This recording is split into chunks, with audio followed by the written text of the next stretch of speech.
Hello everybody and welcome to a brand new Elder Scrolls Online build video with me, Sherman. Today we're going to be taking a look at the Scourge Blade. I know it sounds weird, right? But it's actually the Magic and Nightblade DPS build. And like I said, I know a lot of people are going to be confused by Scourge Blade, but this is what I came up with. So this is a build used for dungeons, and it can be used for introductory into trials, like getting you into normal trials and vet trials once you become comfortable with the build. So it's made very resource management friendly. It's very just set up to be friendly to the player to help them get to end game. So if you want to play through dungeons with this build, it works great the way it is. In trials, not so much, because trials require a little bit more, so you have to make some adjustments to the build to make it better. Yeah. Alright, so let's get into it, shall we? So, taking a look at the character stats, you'll see we have a 39k magicka with a 18k health with 12k stamina, and if you swap bars, the health goes down and so does the magicka, but that's because of the way the build's set up. We do have a 1500 magic recovery, and the reason we have such a high recovery is because DPS always has a tendency to have issues with resource management in some cases. This gives you a way to manage your resources in a really easy way, and almost gives you infinite sustain within dungeons. And then when you move into trials, you can make adjustments to lower the sustain of your recovery, because you're going to be sustaining off other things. So you're actually going to be using more synergies and stuff in the end game, so you don't need as much recovery. This is a Dark Elf. You can use a High Elf for this. I chose a Dark Elf because Dark Elves get greater with the Fire Staff, benefit with the Fire Staff, and this build does run Fire Staff on the main bar, Lightning Staff on the back bar. So it's just a overall really good setup. Now you can see we have a 2,799 spell damage with a 57% spell critical. We do have the Apprentice Stone to increase our spell damage, and if you, like I said, when we swap bars, our spell damage actually goes down on the back bar, but don't stress it, guys, okay? We have major proficiency from Inner Light, we have minor vitality from Swallow Soul, and we have Witch Mother's Potent Brew for our food while we're in dungeons. In trials, you're going to switch to dual stat food, and when you move up to a trial build, you're actually going to change a lot of things about the build itself to make it more trial worthy, or more trial viable. But for normal trials, this build works great. So let's go ahead and get into the gear now. This build is a pretty interesting build, I'm not going to lie. So first off, we are running a one-piece Mullikenna to give us extra spell damage. We are running a 5-piece Juliana set, and all the gear is divines. So make sure all the gear is divines, but make sure you're running a 5-1-1 setup for it. So that means you're wearing 5 light, 1 heavy, 1 medium. Now, the heavy and medium pieces are going to be your chest and your legs. Those are going to give you the greater resistance amounts to give you greater survivability. If you are running a monster set, though, you can go heavy and medium in the shoulders and helm if you want, but this still works out better. And there's a reason why we run Julianas. It gives us the greater benefit for spell damage. So that's why we run the Julianas. All divines. The 3 big pieces I run tri-stats, and the reason I chose tri-stats is because you do a lot of blocking, dodge rolling, things like that, and having that greater resource pool just kind of helps out. And I do want to show you this. Even if you switch to dual stat food, your health does go up a lot, and your stamina pool goes up quite a bit, but it puts you in a better place for greater survivability.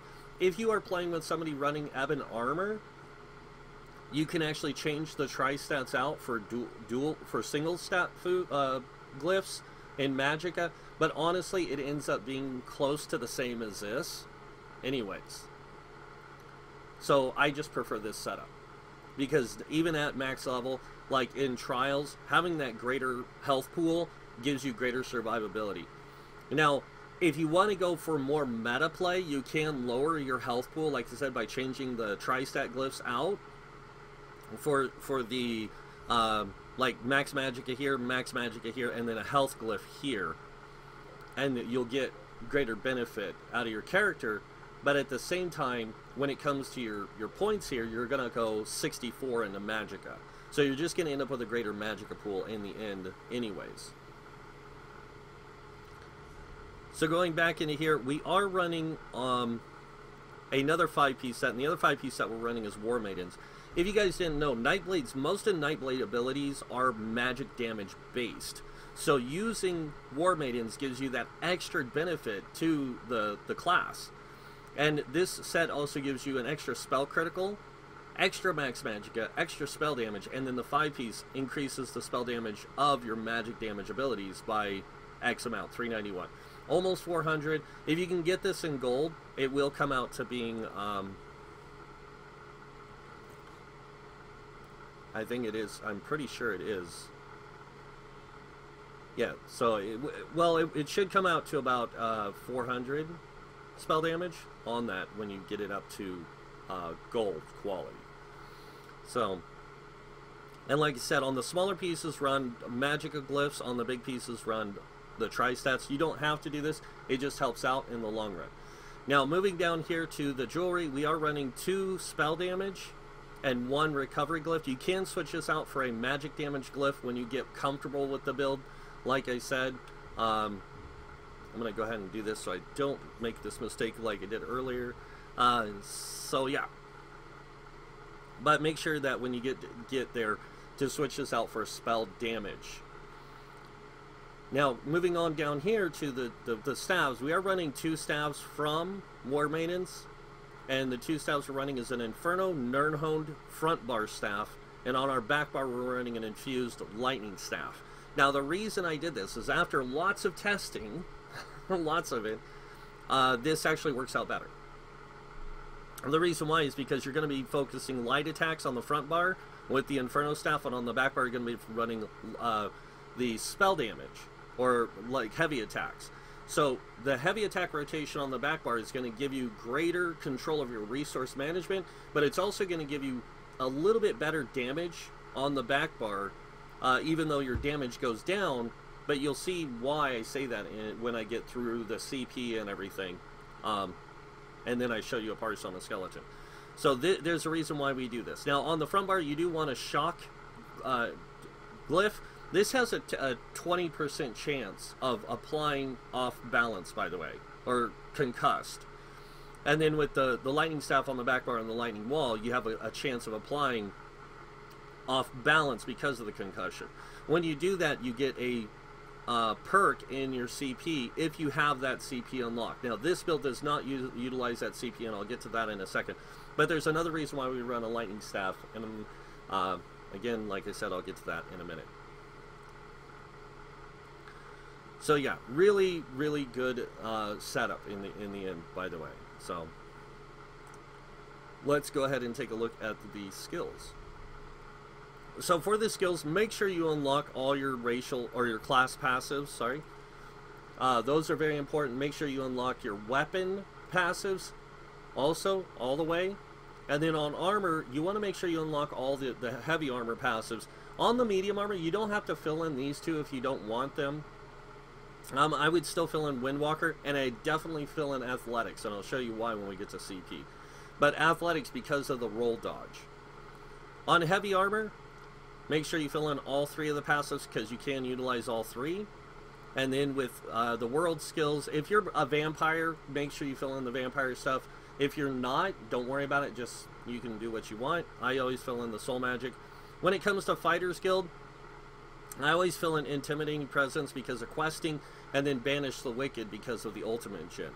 Now, Mage's Guild, I fill in everything. Even though I'm not using but 1 Mage's Guild ability for damage, I still like to get all the benefits of it. So, Persuasive Will for questing, Mage Adept, reducing the cost of your the stuff, increasing the duration, and then of course Magicka Controller. This is really essential. As you can see, I get 4% on the front bar, which adds to my inner light, which is 5%, So I get a 9% increase in max magicka here, and a 9% for being a dark elf, and 9% for being, or 8% for being a Nightblade. It's kind of weird. So you get a lot of magicka with this. When you swap bars, though, you'll see you only go down to 7%, but don't stress it. On the back bar, we are running Undaunted Command and Undaunted Metal. We do want these passives, so get these as quickly as you can, because you're going to want them. On to the Alliance War. You do not need anything from Alliance War at all for this build. It's self-sustaining outside of that. So make sure you get all your passives, especially if you're playing a Dark Elf or a High Elf with this build. Now, the other race that does work is the... oh my god. Breton, but they don't get the benefit like the Dark Elf and the High Elf do for damage, but they can still work for this. In fact, any race can work for this, but those are the top 3 I would choose. Moving on to the crafting, alchemy, medicinal use, definitely need this, especially at endgame. And then provisioning, you want these two because you will be using a dual stat food that lasts an hour. And getting an extra 20 minutes on it is very beneficial because you're not burning through the food use then. So, alright, so moving on to the skills and how they're laid out on the bar. On the main bar, we are running Twisting Path. This does a lot of damage over time. So you want to keep this up pretty much as you can. The next ability we have is Swallow Soul. This does a nice chunk of damage up front, and it gives you a nice heal over time. Plus, it gives you minor vitality, increasing your healing received by 8% while you're on the front bar. Next up, we have Impale. This is your execute, and you're going to basically be casting this in your rotation anyways. Always keep this like as you're doing your rotation, apply this. So, next up is Merciless Resolve. This is a really, really good ability. So, because when you activate it, it gives you Minor Berserk, which increases your damage by 8% for 20 seconds. You're going to have this up all the time. So you're going to be getting 8% more damage than pretty much everyone else in your group all the time. On top of that, whenever you apply 5 light attacks or heavy attacks, you will also gain Assassin's Will, which morphs the ability into that, and you can shoot a arrow that does a lot of damage. And it reduces the movement speed of the enemy by 40% for 3 seconds. The next ability is Mage Light or Inner Light, the morph to Mage Light, and it gives you max magic and spell crit, and you want these. Trust me, you need these. Next up is Shooting Star. This is an awesome ability. This does flame damage over time, and it knocks back to enemies, that kind of thing. But after the impact, enemies in the target area take 5,000 damage every 1 second for 11 seconds. So it does a lot of damage over time. But it also generates 12 ultimate for each enemy hit. So it helps you just maintain that really good ultimate gen. Moving to the back bar, we have Blockade of Storms. This does a really good amount of damage over time. And if you have the right setup, you're going to be running a Maelstrom Staff instead. So this is going to do even more damage, or allow you to do even more damage with your light and heavy attacks. Next ability is Crippling Grasp. This is a really essential skill that you need here because it does a lot of damage up front, a nice bit of damage up front, and a lot of damage over time. On top of that, it's going to give you Major Expedition, which you don't really need, but it's still nice to have. Next, we have Harness Magicka. This is a great damage shield. And it does last for 6 seconds. So it mitigates all damage, physical and magic. But anytime you get hit with magic damage, you absorb that and then give yourself Magicka. So it's pretty good. Next up, we have Siphoning Attacks. This does healing and it gives you Magicka back. Lasts for 20 seconds, and then when it ends, it gives you a huge chunk of Magicka. You only have to wait until 18 seconds is left before you can recast it, and you'll still get the 4,270. So you don't have to wait for the full cycle to run out. It will still give you it back at 18 seconds. But try to let it run out anyways and then recast it. But keep it up all the time. Along with this, keep these two applied all the time. Next up, we have Inner Light again for the increased max magic and spell crit. And then finally, we have Soul Harvest. This is going to help you generate a ton of ultimate. But what it also does is if you are fighting a single boss, let's say, instead of dropping this, when you're fighting that boss, use this. Because you'll be able to fire this off like non-stop against that boss. So you're going to get an extra 14,000 damage basically every 20 seconds or so. Versus this, where you're going to have to fire this off every, like, 15 seconds. It does a lot more damage, I'm not going to lie. But it's not as consistent. But it does work against a boss. But either way you go, you know, you have that. But this is mainly here for ultimate gen anyways. Especially in trash fights. So that's the skills.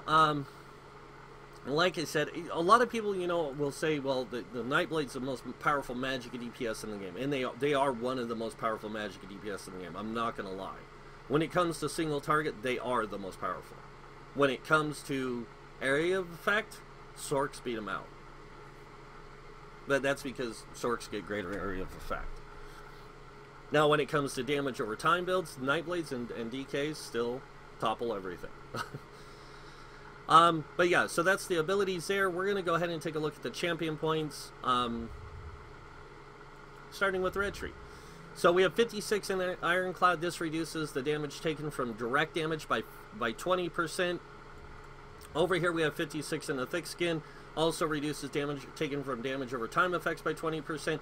A lot of people in in-game, they don't put as much into here, but I'm going to tell you, you want more. You want this much in here because in-game there's a lot of AOE ground effects that do damage over time. So getting that greater damage mitigation really helps you out. So this really helps. Now these both stack with Hardy and Elemental Defender, which both give you, with 43 points, give you 10% physical, poison, disease damage mitigation. And then over here, or reduce the damage taken from them, Flame Frost, Shock, and Magic damage by 10%. So these both stack with this and this. Now, most enemies in the game, in Elder Scrolls Online, NPCs, do a mix of light and heavy attacks along with direct damage abilities. And then they, on top of that, do damage over time abilities. So having a good mix of that is really, really important. So you want to mitigate that damage even more, it's best to put in Expert Defender. Because light and heavy attacks are direct damage. And like I said, most enemies in the game, including bosses, do light and heavy attacks. So having that greater amount of 40% damage mitigation, along with the 10% you already get, you have a 50% damage reduction. Automatically. Because of your resistance levels and this. So you mitigate 50% of the damage altogether. And if you block, you actually mitigate it by another, like 20%, 10%. It's really hard to tell, but it seems like about 10 to 20, maybe 15%, I don't know, somewhere in there. But you can also get extra damage mitigated when you block an attack. So save your stuff up. So that's why we have this. Next, we have 23 in a quick recovery, increasing our healing received by 16 or 6%. Now, why are we putting in a quick recovery? Because healing received is super important. The more healing received you get, the more effective heals are on you. So if somebody casts a heal on you, it's going to be increased by that 6%. So it's really important to build into that. Now, you don't have to build too much into it. 6% is good for a DPS. And then you'll have 3 points left over. Put it into your light armor focus, because it will give you just enough to put you over 10k. And 10,000 physical resistance, if you can get it closer to 12 or whatever, but 10,000 physical resistance actually is really good for you. Alright, moving on to the green tree. And this is the reason why we build 511. Is because with using medium armor and getting the Windwalker passive, we get reduced cost in certain things, but one of them is dodge rolling, and that's why we take that bottom one for the medium armor. So first off, 23 in a Warlord. This reduces our break free cost by 10%. Now, this does not apply the reduced cost of 2% to our stamina abilities. That does not apply to this, so unfortunately. But we do get that, just having that greater stamina pool, having these here gives us greater resource pool to play with when we need to break free, when we need to sprint, when we need to dodge roll or block. So it gives us more resources. So 20 into Sprinter, this gives us 12% sprint, reduced sprint cost, 23 into Warlord, break free cost. 75 into Arcanist, this increases magic recovery by 14%. And then 43 into Tenacity, increasing our magic return from our heavy attacks because we are using staves by 10%. Moving over here, 56 into Tumbling, this reduces the cost of our dodge roll by 20%. With that one armor piece, medium armor piece, we get an extra 4%. So that's a 24% reduced cost in dodge rolling. So I'm just going to show you guys real quick how much stamina it saves us. Because this normally costs almost 4,000. So 25% of that, and it takes us down to just barely 10k. Or 9k. And then with our recovery rate being a little bit, you know, a little bit better. So that's why we have that there, is just to reduce that dodge roll. Blocking costs 1730 now. So 10% of that is 173. So if you take 173 from 1730, that's a 1400 cost. So it saves us in the long run. You know, like almost 1400. So it saves us in the long run, reduced cost of our blocking, and saves us resources. Again, both of these save us resources. That's what we put into it. Going into the blue tree, we have 56 in Elfborn. This increases our damage and healing of our critical strikes with magic abilities by 20%.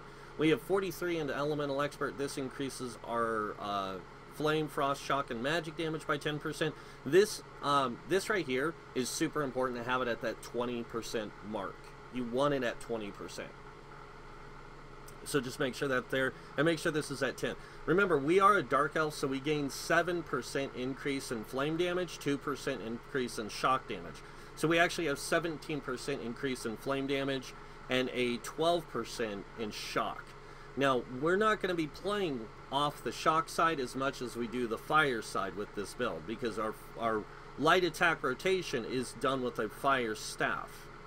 The Lightning Staff is there for off-balance purposes, and we'll get to that in a second. Next, we have a Spell Erosion, 4 points. This just gives us a little bit of extra spell pin, and this is where things are going to change with this update. In this update, if you guys didn't know, the off-balance has changed. So there's no real reason to build into it as much if you don't want to. Now, you can still build 75 points into this and get the Exploiter passive, which will give you that 10% more damage. But it has a 15-second cooldown globally. So you can apply off-balance every 15 seconds against any enemy in the game, or against bosses. So, and it lasts for 5.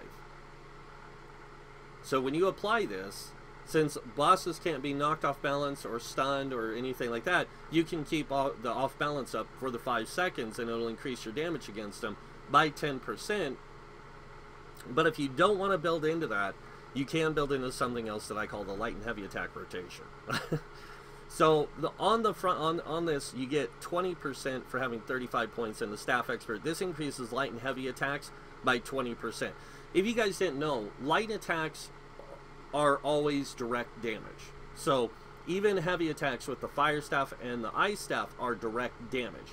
So with using this, you get 20% increase in your light attacks, you get 19% increase in your heavy attacks on the Fire Staff. So that's right there is a 29% or 39% increase. If you go over here and add this is a 49% increase. Now you add the 7%, that's 56% increase in your light attack rotation that you will be doing with that Fire Staff. 56% increase. So that means your light attacks are going to compensate for that 10% off balance change. Now, lightning staves do not gain benefit from this except on the light attack side. On the heavy attack, they do not. Heavy attacks, the end attack of your heavy attack does, but the rest of it does not. In fact, most of your heavy attacks will benefit from this, from the lightning staff. Most of your magic abilities that do damage over time benefit from thaumaters, and that's why we have it at 51, is so that it's comparable to this. So when you do your heavy attack with the fire staff, you're getting a 56% increase. With this one, you're getting a 51% increase with the lightning staff. Now, if you're playing a high elf, you're going to get a 53% increase on the fire staff and a 53% increase on the lightning staff. So high elf does work out for this build as well, as much as the dark elf does. But that's why I have the CP set this way, is because this gives you a 20% increase in your light and heavy attacks. This increases direct damage done by 19%, and this increases damage over time by 19%. With the heavy attacks, it really plays really well with this. But like I said, you can go to the old CP setup, put 75 into here, and whatever else you want. I just like this setup, and I actually find it more preferable. So, how do we change this build to be in-game? Right? That's what you guys are wanting. Actually, it's quite easy. The first thing you're going to do is you're going to change nothing about the gear, because the gear's fine. You only need to change the rear staff, and you need to change this to a Maelstrom lightning staff infused with a weapon damage enchant on it. That's all you have to change. And then the food and the glyphs. So the glyphs, you'll change this out to max magicka, this to max magicka, this to max health. That's it. The only other thing you need to do here is change this from the 4 here to here, and you're done. And then move to dual stat food, just like this, and you're done. That's all you have to do. And then you do have to change this enchant out to a weapon damage enchant, and then it is in-game trial ready, like vet trials, hard mode trials ready. And that's all you have to change. But for the way it's set up now, it works really good in dungeons and normal trials with this setup.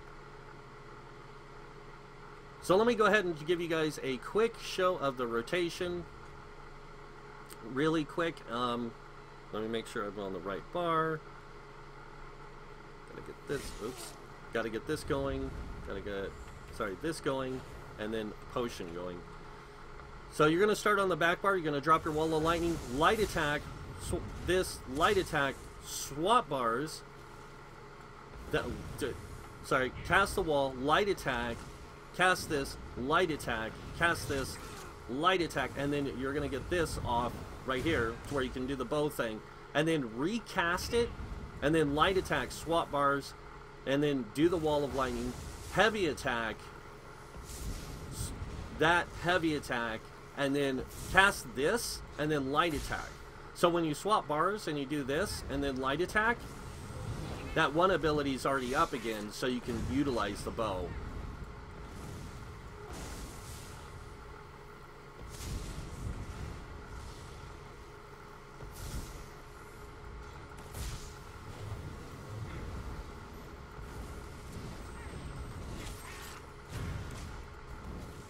Oops. And as you can see, like, I'm not even doing a full rotation, guys, honestly. Like, I'm not trying to do a good rotation right here. I'm just showing you how you want to do the rotation. So the front bar is going to be light attack rotation. Back bar is heavy attack rotation. The reason why we switched to a Nirnhone staff on the front bar is because Nirnhone does more damage. And your light attacks with this build... Let me make sure I got my potions going. I just want you to see, like, light attacks. Watch what happens. So you're getting like 6k light attacks, or 3k if you can get the crit to go off. They're doing 6k, 6,005. And then if you have spell power cure on you from a healer, you will actually go to almost 8k damage. It's like 7-9 almost k damage with your heavy attacks. Now in a group, in a big group, Your heavy attacks can get upwards to like 20k from the fire staff. But your light attacks will do, in a trial group, if you have it set up right and you're doing the end game, like I said, you're actually going to get about 50k or 15k on your heavy attacks. Or your light attacks, sorry. Because of all the penetration value, all that kind of stuff. And it works out better in the long run. So that's what you want to do. Now, whenever your ultimate is up, drop it. And that's because it does a lot of damage.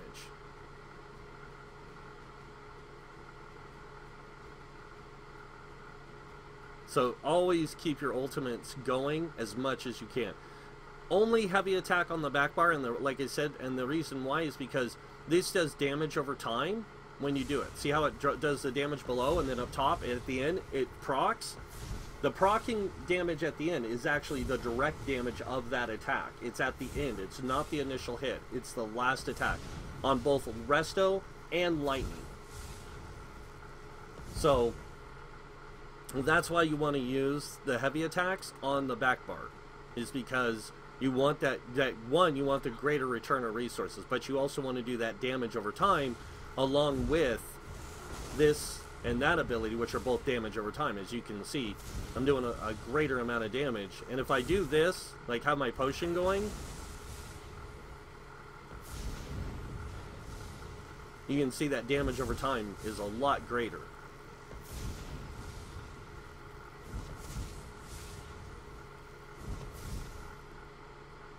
So that's why on the back bar we want to keep that going. And then with Spell Power Cure on the back bar, as you can see, we have 31,000 or 3,118 on the back bar is our weapon damage or our spell damage.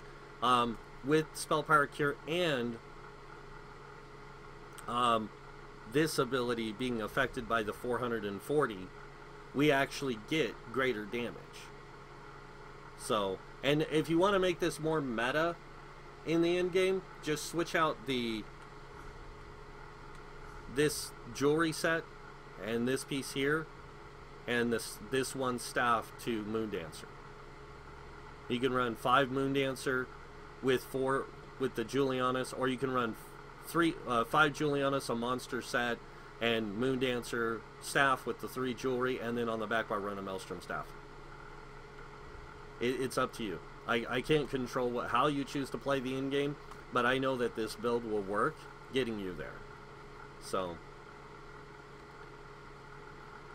and that's it for the Scourge Blade. I hope you guys like it, because I do. But if you guys do like it, it'd be great if you guys could hit that like button. If you guys want to see more builds by me, I do have the Nightblade Stamina build, the Assassin coming out this after this, and that'll be they're going to be released at the same time, so check out that video. But you can check out that build by hitting that subscribe button. Other than that, I want to thank you all for watching. Until next time, have a wonderful day, and this guy might see you in game. Bye.